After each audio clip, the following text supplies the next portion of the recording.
Assalamualaikum warahmatullahi wabarakatuh.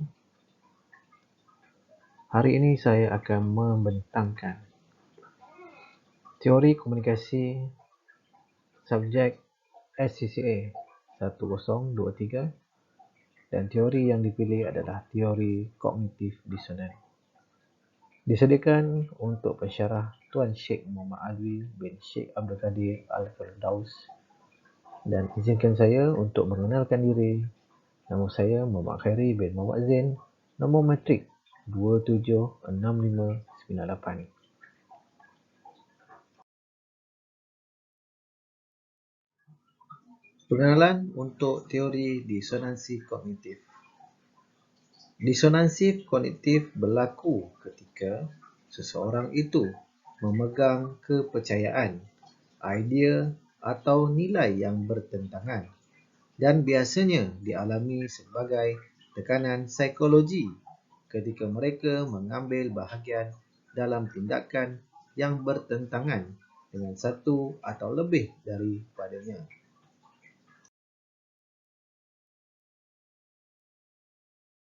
Di dalam buku A Theory of Cognitive Dissonance pada tahun 1957, Leon Festinger mengusulkan agar manusia berusaha agar konsistensi psikologi dalaman berfungsi secara mental di dunia yang nyata.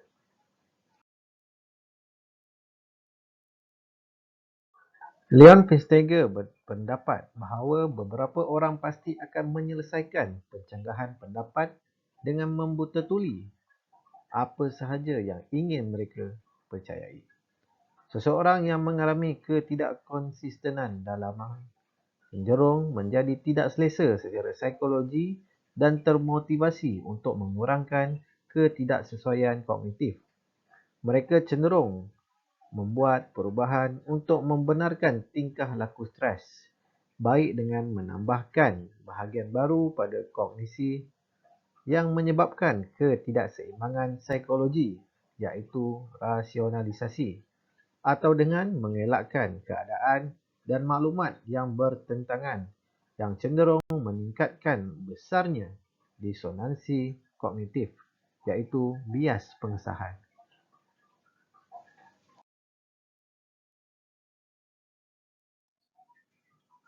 Keseimbangan ini dapat dicapai dalam 3 cara utama. Yang pertama, orang itu boleh memandang rendah kepanikan pemikiran yang tidak disetujui.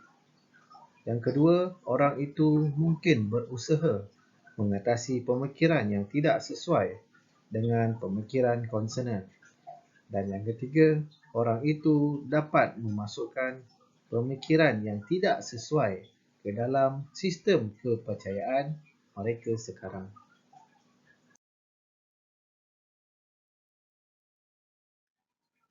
Seterusnya, kita masuk kepada sumbangan teori dalam komunikasi. Terdapat beberapa sebab mengapa teori disonansi kognitif menjadi teori komunikasi yang sangat dikenali dan bertahan lama dan hampir tidak dapat ditandingi berbanding dengan psikologi.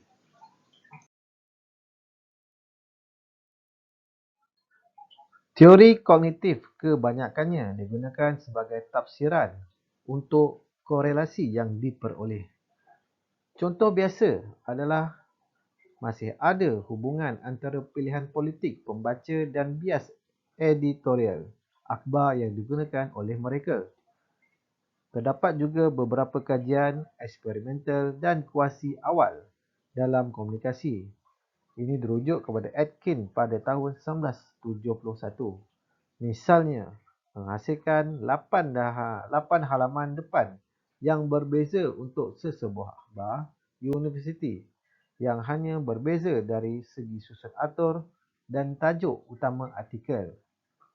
Hasil kajian menunjukkan bahawa penyokong kedua-dua pihak memilih artikel yang menyokong pendapat mereka, walaupun artikel tersebut tidak diposisikan dengan jelas.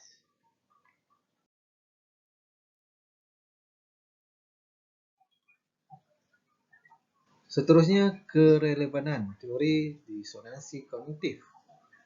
Teori ini mempunyai implikasi penting dalam banyak situasi di kehidupan yang nyata, terutamanya dalam membuat keputusan, pematuhan paksa dan pendedahan selektif terhadap maklumat untuk memastikan bahawa tindakan dan sikap seseorang itu selaras.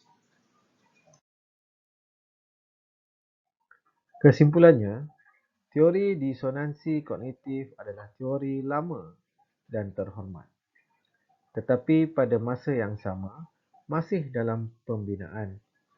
Seseorang dapat mengakui sumbangan teori ini yang luar biasa terhadap psikologi, tetapi seseorang tidak dapat mengelak daripada menyedari bahawa masih banyak persoalan kritikal dan banyak kekurangan metodologi yang jelas. Dalam tugasan ini mendedahkan apa yang dianggap sebagai kelemahan utama dalam teori, yang terutamanya merupakan kekurangan konsep dan keperluan untuk pengoperasian yang lebih ketat.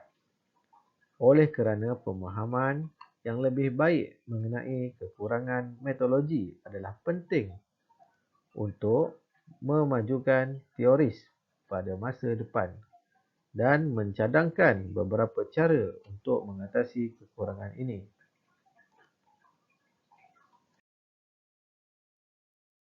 Leon Festinger pernah berkata, "A man with a conviction is a hard man to change. Tell him you disagree and he turn away. Show him fact or figure and he question your thoughts. Appeal to logic and he fail to see your point." Dengan ini, saya mengucapkan ribuan terima kasih kepada semua yang mendengar dan semua yang melihat presentasi saya. Dengan ini, Assalamualaikum warahmatullahi wabarakatuh dan sekian terima kasih.